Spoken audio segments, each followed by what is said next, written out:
Hey guys, it's Alex here, and I'm back with Afan Lido for the Season 23 February review.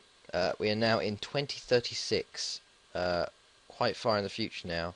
But yeah, I will take you through what's been happening so far. Let's go through the transfers first. Transfers wise, we had quite a few coming in, quite a few going out. Not much like price wise going out. We had Andy Legg leaving for Aber on a free, along with Daniel Kinsey leaving for Inverness on a free. Then we sold two players to Derby, Arwell Waters for 3.4 million, and then Owen Johnson for 925k. So both of these players didn't really play for me as much as I wanted them to, and I think the value was right for when they would now. Also, I do have clauses on both of them. I've got a sell-on clause of 50% on Arwell Waters and a 40% one on Owen Johnson. So if they do get sold on, I will get a pretty hefty one there. Otherwise, it was just loans. Alex Chapman went on loan for sort of 4.7k per month to Swansea. Darren Coleman to TNS for 7.75k per month to TNS. Mella actually went on loan to Velez, and Tandy on loan to Sligo. And then Webber on loan to Aberdeen. Incoming, we had quite a few frees actually. Lawson Newell.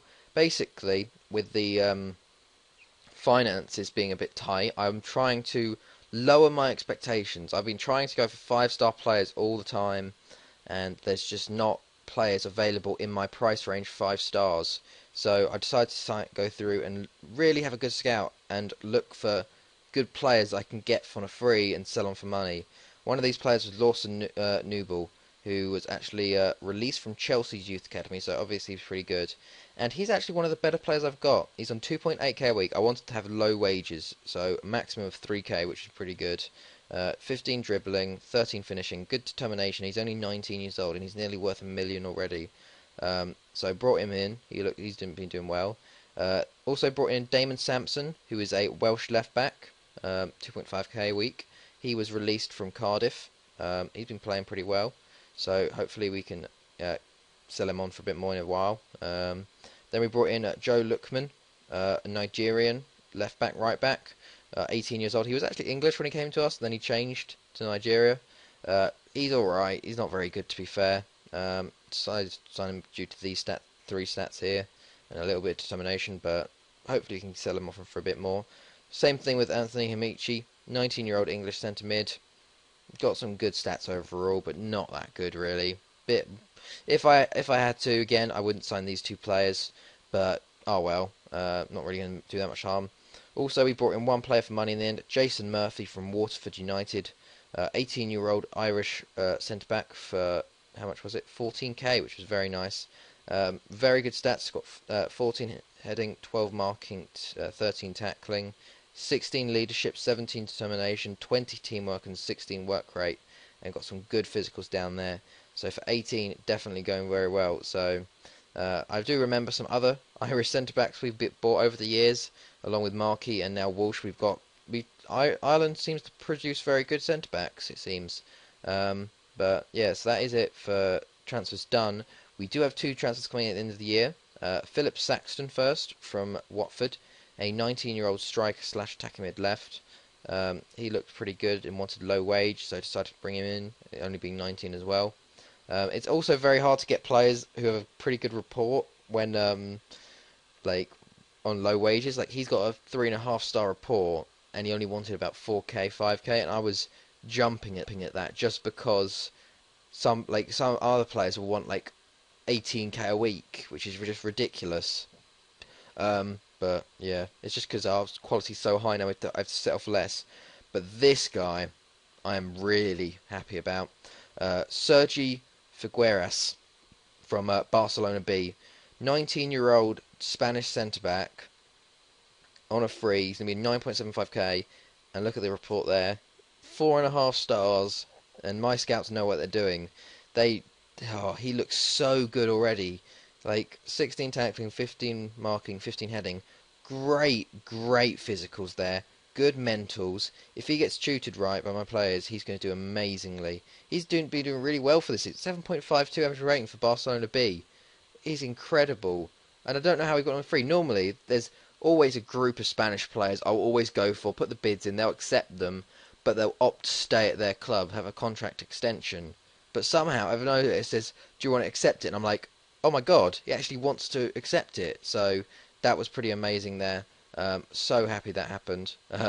So really looking forward to him next year. I really think he can probably get 20 or so million for him. Like, that's how much it is in the future. He's only 19.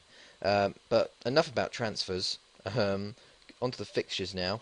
We actually had the Wayne Clark testimonial against Charlton, beat that 2-0, and then we had the Darren McCaw testimonial versus Palace. I wanted to get Glenavon for the testimonial, but they said it wasn't worth it to come down all the way to Wales, which is quite annoying. But there we go. Then we had friendlies to bring in money. Lanús, Everton, Boca, Celtic, Sheffield Wednesday, Hoffenheim, Derby, Estudiantes, Newell's, Racing Club, and San Lorenzo. Also, during this time, I got offered the Liverpool job, which, if we look here, Liverpool job, we are they're 5th at the moment, but let's go back to this year. They finished 7th last year. They have quite a strong squad, so I actually did make another save and I accepted it. I don't know whether you guys would want to see any of that. I've done a little bit of it, but not too much. But that's just an idea throwing out there. But I did actually hold the interview, and then Afan Lido proposed talks to stay. And what was really good that I actually, if I show you the club, I said I wanted to have the youth recruitment increased, just because the fact that I haven't had the option for years and it's really crap. So they put it to average, and then when they did new contract talks, I wanted above average. When I said ask for it again, and then it went, and they accepted. So it's above average youth recruitment, which is really good compared to what I've had before. Like, it was like poor. So in the last year, I've gone up twice, which is pretty good. Fixtures wise, them as that. Then we go into the league, 6-0, like 2 hat tricks, Callahan and Jarman. 3-0 versus Prestine, who not doing too well this year. 3-0 versus Real, 4-1 versus West End. First game of the Champions League when we beat Sporting 6-0. O'Sullivan with a hat-trick. 4-2 versus Newtown. 5-0 versus Bala. 1-1 with Olympiacos, actually, which is really annoying. We got an early goal. Well, not an early goal, but we got a goal, and then they got a later goal, and it just really annoyed me. We couldn't get back, and that was a 1-1 draw there, unfortunately. ABBA beat 1-0. I think Jason Murphy won one of his goals there, first goals. Tredegar in the Premier League Cup first round, 2-0. 3-0 versus Bangor. Then we had Marseille in our last team in the group, and we beat them 5-1 away, which is pretty incredible. 3-1 versus Ryder. 3-1 versus ABBA after extra time. We needed extra time for this, which was quite annoying for me. Potter and Benali. Well, actually, it was 0-0 after extra time, and we scored 3, and then they scored 1. So 4 goals were scored in extra time, so a bit weird there. 4-1 versus Airbus. Then 3-1 in the return leg at home against Marseille. Benali with the hat-trick. 5-2 after extra time against Haverford in the Welsh Cup third round here. So it was actually 2-2 after normal time. They went up 2-0 and we got 2 back, and then Owen Hill scored a hat-trick within extra time, which is pretty good, I'd say. 3-0 versus Prestine, 3-0 versus Care, 1-0 versus Sporting in the return leg away. Peter Scholes with the goal. Prestine 3-0 with McCaw with a hat-trick. TNS was 3-0. Real was 2-1. 4-0 versus Olympiacos to get a bit of revenge. Benali with 2, Callahan and Owen Hill. So if I show you the group actually now, we topped the group with 16 points, 5 wins, 1 draw. Olympiacos came second actually, and then Sporting, then Marseille finished 4th, which is a bit weird, seeing as I've had them in the sort of first knockout round of the Champions League a few years back. But yeah, then we went on to beat West End 5-0. Then Newtown 5-2, 5-0 versus Bala. A 1-1 draw with ABBA. ABBA have been playing really well this year. Like, they've been a real hard. They did get a penalty with it in 4 minutes ago, which was really, really annoying. 4-1 versus Ryder, though, after that. And then 5-1 versus Airbus. 1-0 versus Bangor. 5-1 versus TNS. And then finally, Pennyford 7-0 Gary Telford with a hat-trick in that game. So pretty well so far. If I show the league actually though, it's been a bit of a it's continuing this like sort of trend that TNS aren't doing as well. ABBA are doing well, 46 points. Then Banger. TNS are in fourth with 41, and then Real and Airbus aren't far behind with 39 and 38. Bala and West End look to go down. West End just go down every time they come out. I don't think they've stayed up one season. But yeah, TNS aren't doing well this year. If I show you the stats of the league though, Tom John actually up there for top goal scorer and assists and average rating. So it looks like he's going for Player of the Year. Markey and Malloy also going for average rating. But yeah, doing pretty well so far. If I show you actually the other teams though, I think someone else is in the Europa League group stage. Not Airbus. Like I always check on other people's qualifications. So they lost to Crisco. And then we go through. Bangor lost to AA Ghent, which is understandable. Then Care. Then you go on to who else is there? Oh, is it? No, Real didn't. TNS. They had Dynamo Kiev in the best place playoff. They lost that, but then they went on to the Eurocup playoff and they actually beat AA Ghent 3-2 at home and 3-3 away. So they got into the Eurocup group. They finished bottom though in the end, 5 points. They were close though. They drew with Aru from Switzerland. They lost to Dynamo Moscow. They beat Braga, but then subsequently lost. Then drew again, and then lost the final game. So they won 1, drew 2, lost 3. Good to get them in the group stage though. But unfortunately no. And then, well, ABBA had Lincoln in the Eurocup playoff, so not going to do anything against them really. But there we go for that. If we look at the Welsh player of the season, yeah, the Welsh player of the year went to Alex Parry from Newcastle. And then Alan Richards at Sheffield United came second. I want to show you this. This is really weird. I think he might take corners for them. Because look at that. He's had 16 assists and 19 assists as a centre-back. Like, what are they doing with him? Like, he never had that for us. And then suddenly he's out of nowhere. I think he probably takes corners. Is he good? Is he a good corner taker? Corners.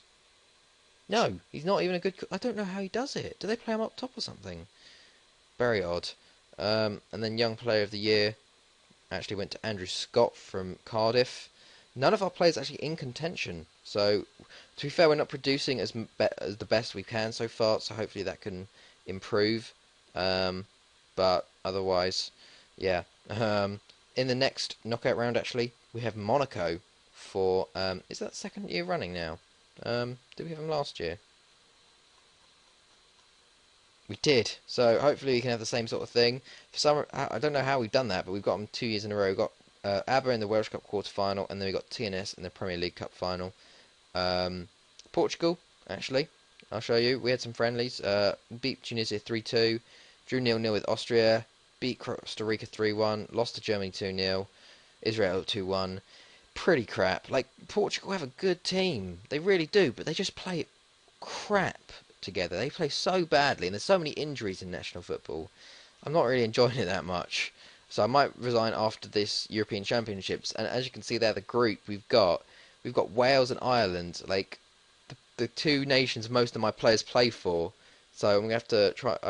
Yeah, gonna be seeing a lot of players I know, especially in the Welsh game. But see how that goes. I'm probably gonna step down afterwards because it's just not that fun. But otherwise, yeah. I don't think there's much going on really. But it's been doing a good season so far, and I'm really, really happy about these transfers coming in. But yeah, so I'll be back next time, depending on what happens. Hope you guys enjoyed this. It's been Alex, and I'll see you guys later.